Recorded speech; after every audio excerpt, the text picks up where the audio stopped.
Good evening, Book Chief. Hi. We keep trying, eventually we get there. It's Tilly from Tilly's Shelf, and I'm having Rose. a lovely... From Scully Daddling About the Books, on a visit to Leeds. to Leeds. Yes, and we are here, it is, 9 days into Victober? 10 days into Victober, because it's Sunday now. Yes. Third of the way through, the month. Victober. And we've had a bit of a Victorian-themed weekend, haven't we? We have. We had a very Victorian day today. Yeah. So, I thought we could recap what we said we'd read for Victober, Yes. consider how we've done so far and whether we're winning on the whole TBR front, and then go on to talk a little bit about what made our weekend so Victorian themed. Yes. Yeah. So what were your key goals when we set out on this Victober experience? For the month? For the month. Your goals for the month. Yes. I've got a couple of I've got a lifetime bucket list book. Yeah. That I mentioned in the Mooks and Gripes tag that I did a few weeks ago, Yeah. which is Daniel Deronda By George Eliot. Eliot. Quite a hefty book. Hefty book. And I really wanted to read this because this is my last of Eliot's sort of full-length novels That you haven't read that yet. I haven't yet read, and I hadn't originally planned to read it this Victober, but making that, bucket list, and it's Reminded you, yeah. it's that thing where, isn't it ridiculous to have books that you can read, that you really want to read, and for some reason you're not reading? You just don't read them, yeah. Yes, and so I am, and then Hannah of Hannah's Books said she likes to read it too, so that's a bit of a treat. I'm curious about the bookmarks. The three bookmarks. Okay, What's going on? the three bookmark situation is, that's how far I've got in the book. That's the next break in our buddy read. Okay, so yeah, so that's what you've got to this read. is this week's reading to do. Oh gosh, that's quite threatening. And this is in the notes. That's the notes. So it's really see. quick to get to the notes when I want to look something up. But do you know convenient. what? When I'm reading Victorian books, I try to minimise how often I go to the notes. Sometimes it really interrupts the flow. Yeah, It depends on who's writing the notes and how much they feel like they need to waffle on. Yeah, but and how many sometimes, notes they've written. because there are notes, you feel you have to go to them. Yeah. And I have to remind myself that most of the time I don't, because, it's only if I really think, I really want to know this, and I don't already know it, that I go. Sometimes I go back at the end of the chapter or at the end of a couple of paragraphs. If I think, I've seen a couple of notes in there, I'll just scan them and see whether there's anything valuable. And then the confusing thing with this is that I think There's some notes at the bottom of the page. Eliot put in some of her own footnotes, and I do always look at those. Yeah. But not the ones at the back. So that is one of my... That's your key goal. That was my key goal. Well, no, I had a few goals actually. Well, my main goal was that I would go total Victorian Victober, and I am Victorian. 100%. And so far you haven't strayed. And I haven't strayed. I haven't strayed from the path of Victorian. And because another of the things that I was was a goal to do was to read one of those books that those books that you think you've read and actually you haven't. Yes. Do you have some of those? Oh, I've got loads of those, yeah. And I say, I've read that. I've read that. And then I think, actually, no, I haven't. Oh, no, I haven't. Telling lies. So one of those books for me was Dracula by Bram Stoker. And now I could say, have you read Dracula, Rose? Yes, I've read Dracula.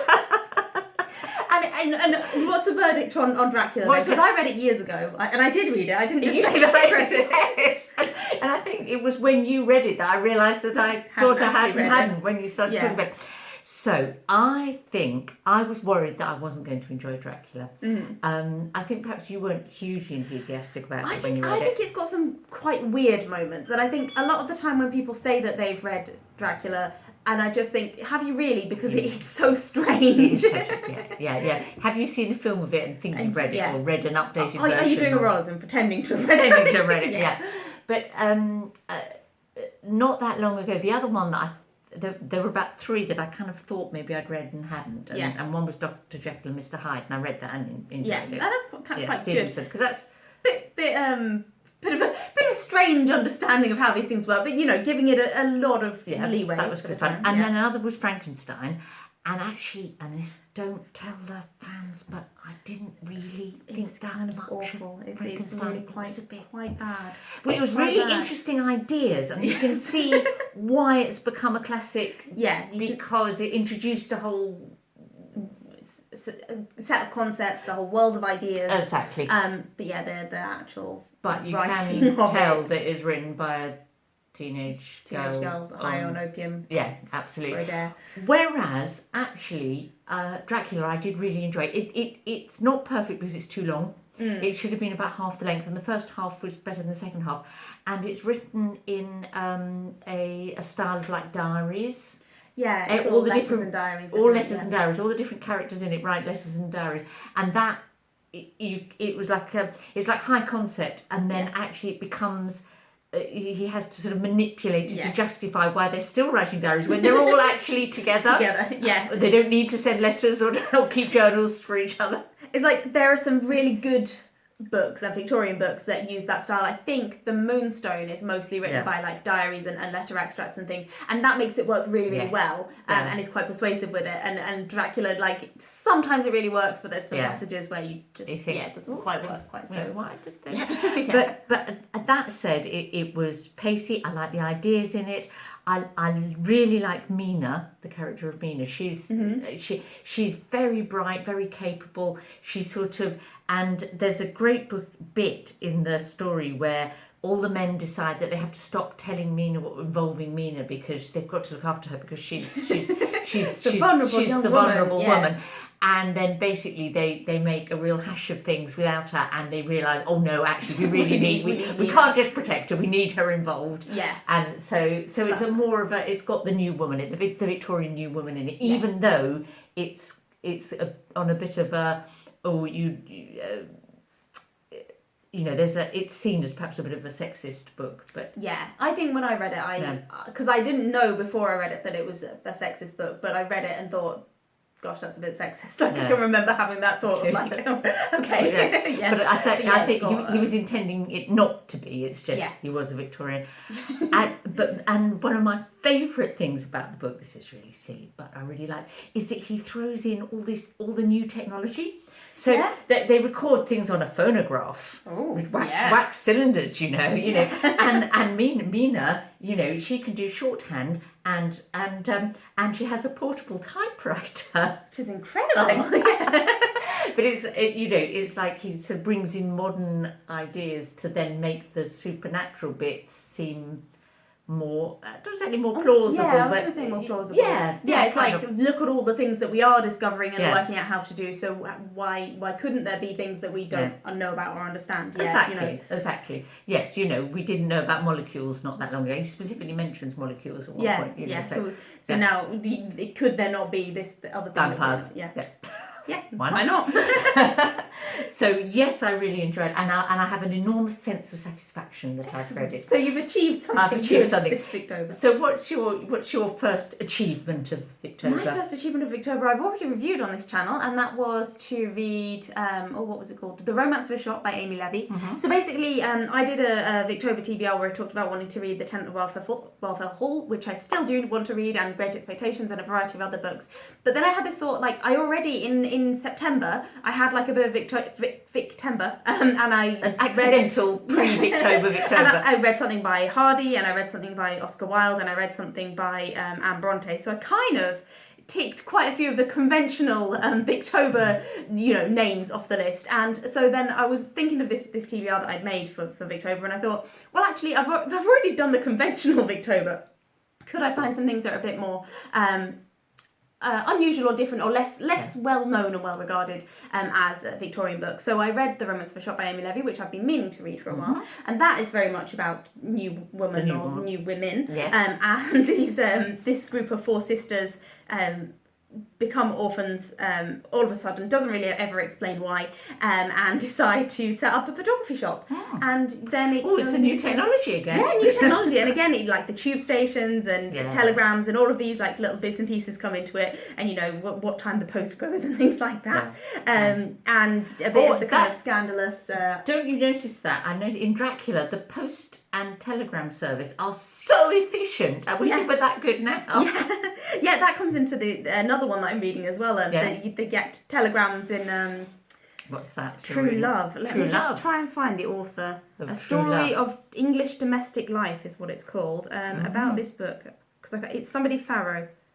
It still doesn't tell me. Sarah Farro. So I haven't even heard of that one. Yes, I was looking for Victorian authors, like authors of colour, authors from different backgrounds, and I thought it would be really easy to find, because particularly with the Britain's colonial position at that time, I thought we would find some Indians who'd moved to England and then written some books or things like that. And I thought, that's the kind of thing that people recently will have been picking up and mentioning and making articles online about. But I found it quite hard to find some. So True Love, A Story of English Domestic Life by Sarah Farro. She is actually an American... a black American? A black American woman who was apparently part of a reading group where they really liked reading English classic literature. A group of like black Americans in the non-slave states, so in the north of America. In what would have been Victorian times? Yeah, so it's in the I think it's 1860s or 70s. Oh, right. So they were reading Dickens and things and really enjoying it. And she wrote this story set in England, but it's not really set anywhere. Like, it doesn't feel like I'm reading it like it's set in England. It mentions dollars, it mentions Thanksgiving, but the reason I chose that one as opposed to many others is that she does claim that it's set in England. So it's kind of Victorian, tangentially, not really. Yeah.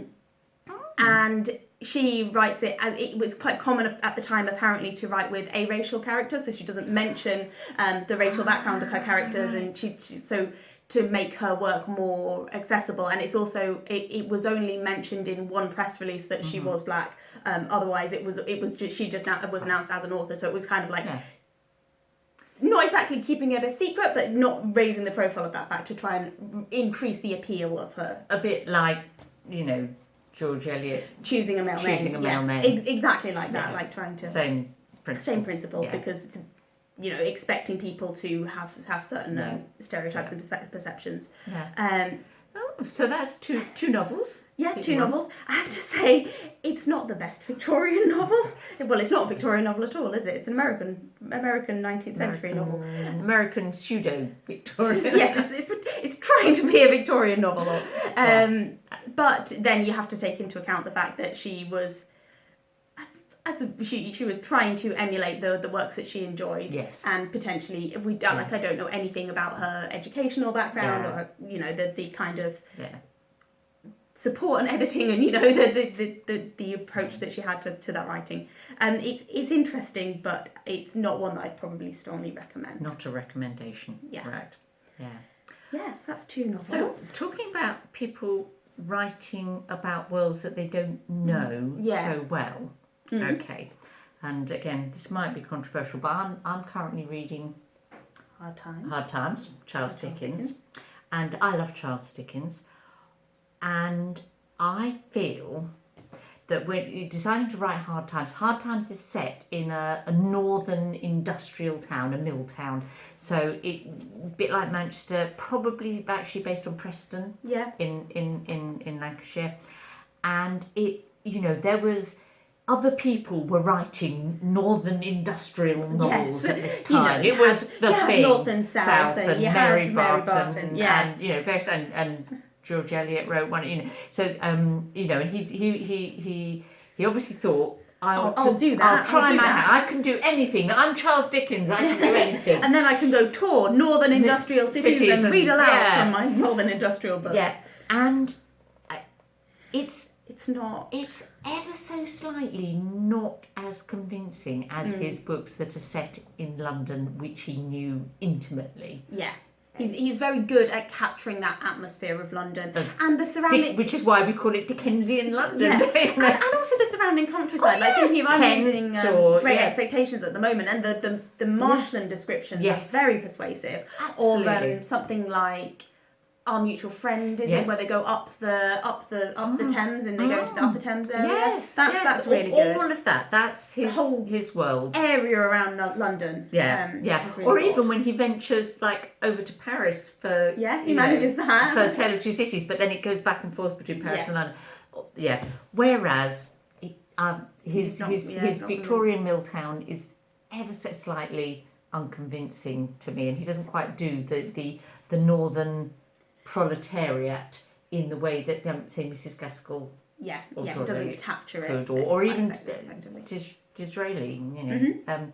So I'm enjoying it, and I'm really glad I'm reading it. But it's not going to be. It's not up there with Our Mutual Friend or Bleak House or Great Expectations for me. Whereas I'm listening to Great Expectations, and it's a really painful story to listen to. Like you're just going there being like, no, don't do it, don't act like that. You know, which is I'm not liking. But nice edition. Yeah, I love this edition. Yeah. Oh, lovely. Although how on earth she reads it with that. Well, I'm listening to it on audiobook.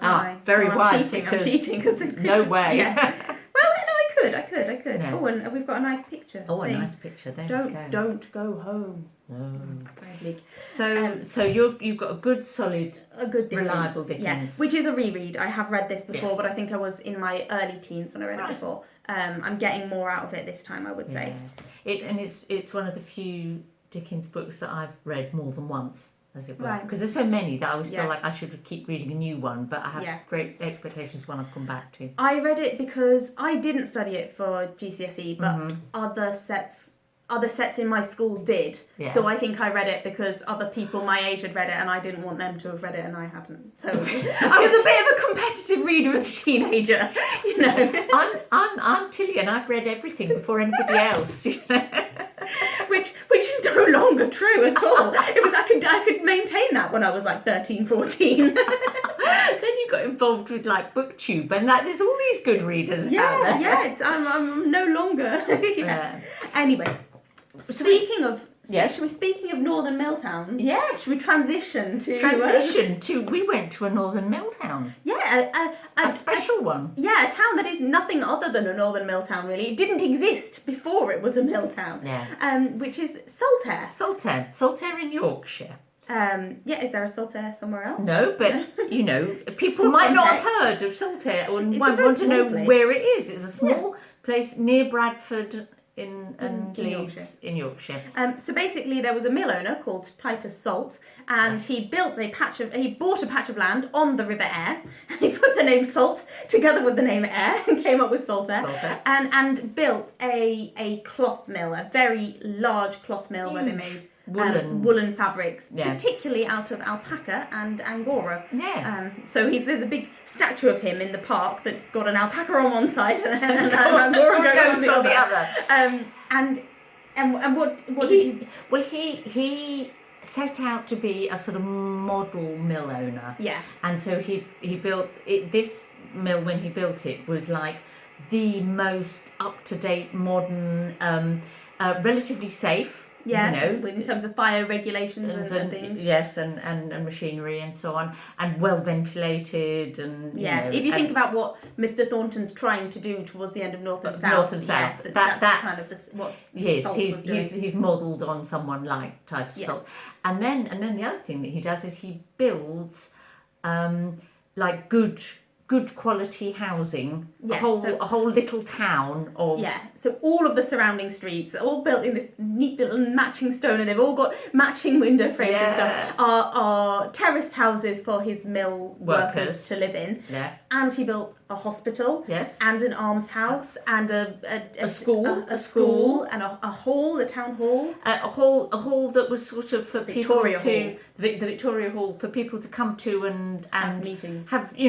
like lectures and or concerts and you know, so improving people, and in a kind of a bit of a Victorian paternalistic, very paternalistic, but nevertheless like better than this is absolutely not slum housing. This is very decent, solid, and obviously very desirable today. And they've all got nice and it is now a UNESCO World Heritage Site because it's so unique and peculiar. Yeah. So it was. And all these houses had little front. We were walking through it. They've got little front and little back patches. Yeah, they're not like in Leeds. There's quite a lot of back-to-back houses where you have literally neighbours on every side. You've only just got your front door. There's no garden behind the buildings. It's like one household on one half and one household. Whereas these have got a little backyard and a back passage. So in terms of sanitary conditions, they're better. Much more sanitary. You also had a bathhouse and wash house where people could use 6 steam-powered washing machines,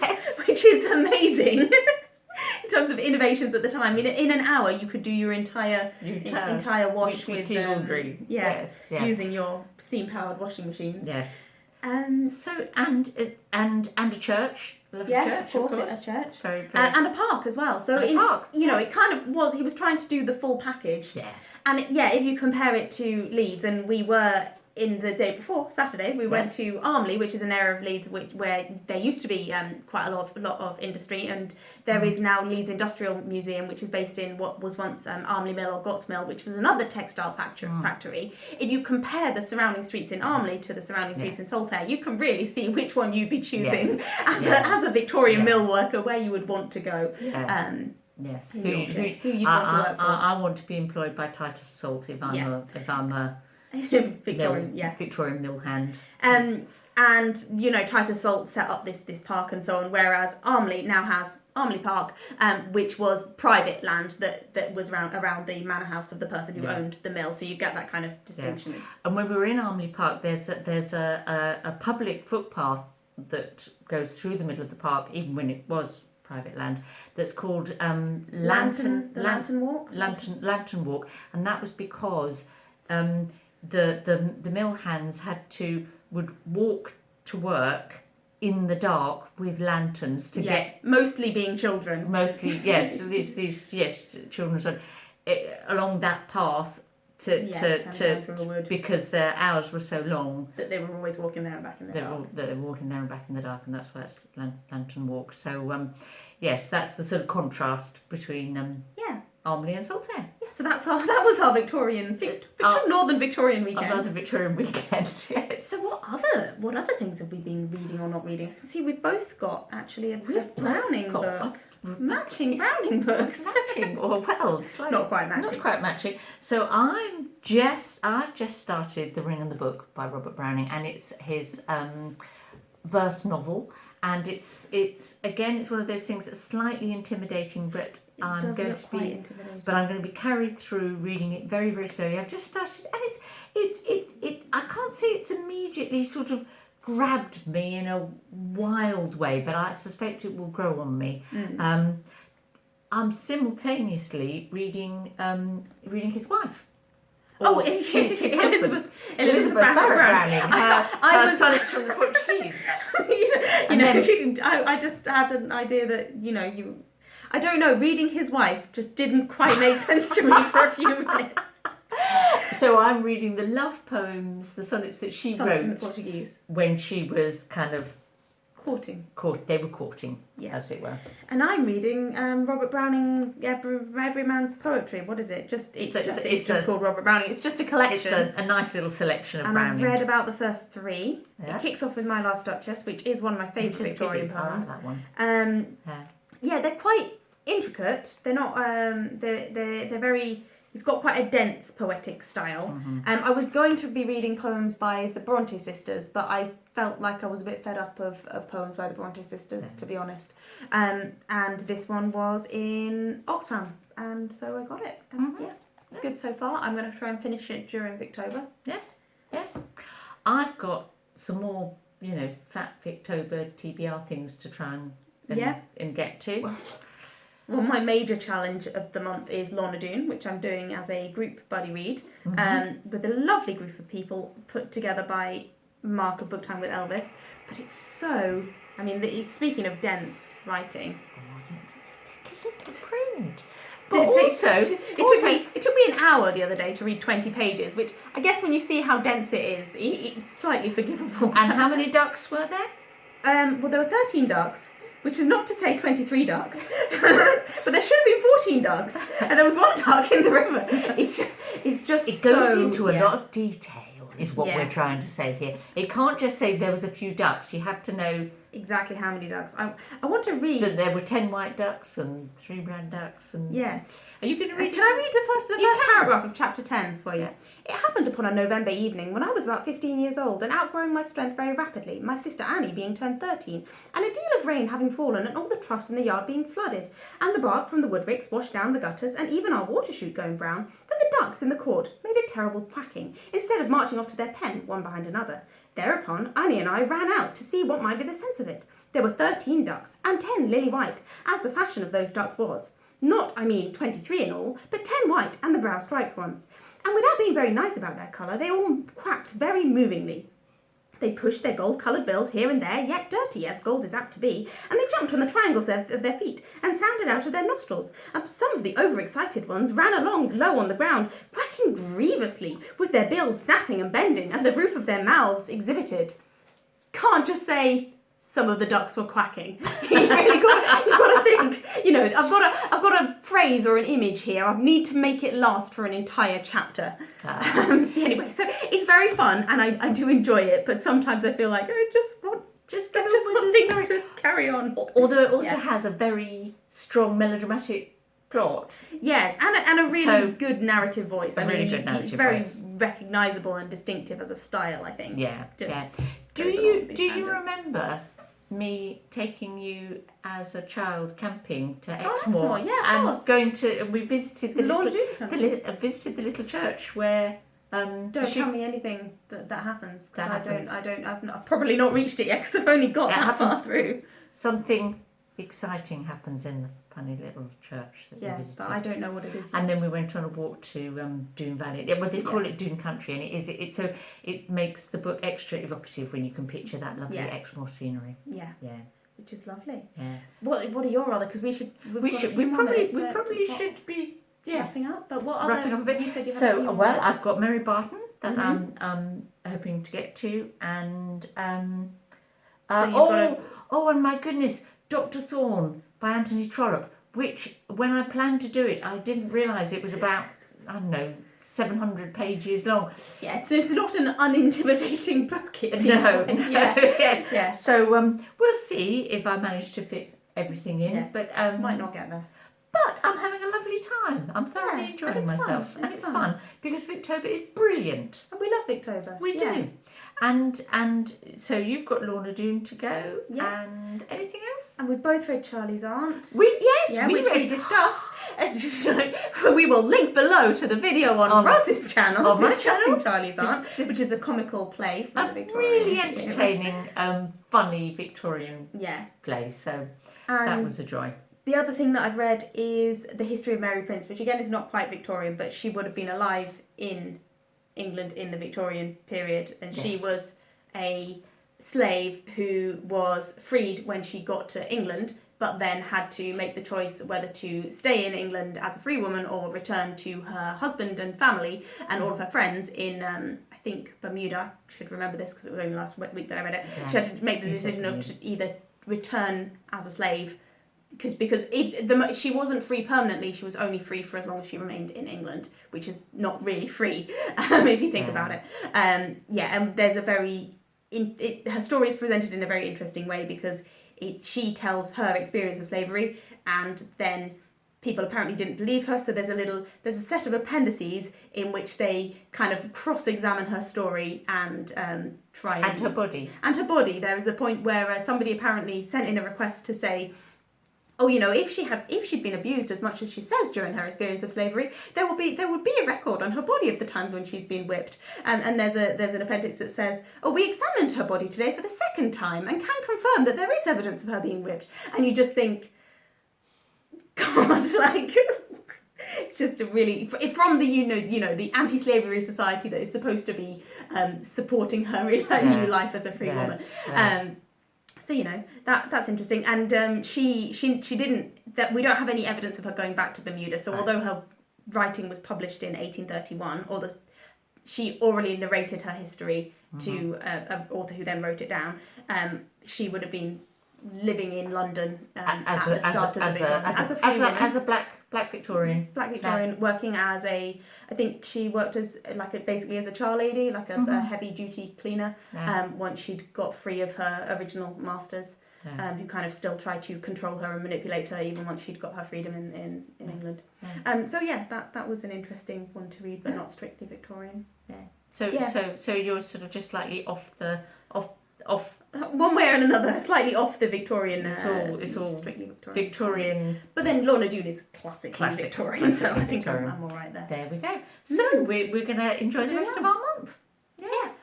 And we should try and stick the odd picture to this somehow. Yeah, somehow we'll For a stick. We'll Saltaire. put, We'll see what we put a can do. Saltaire picture as the thumbnail. Yeah.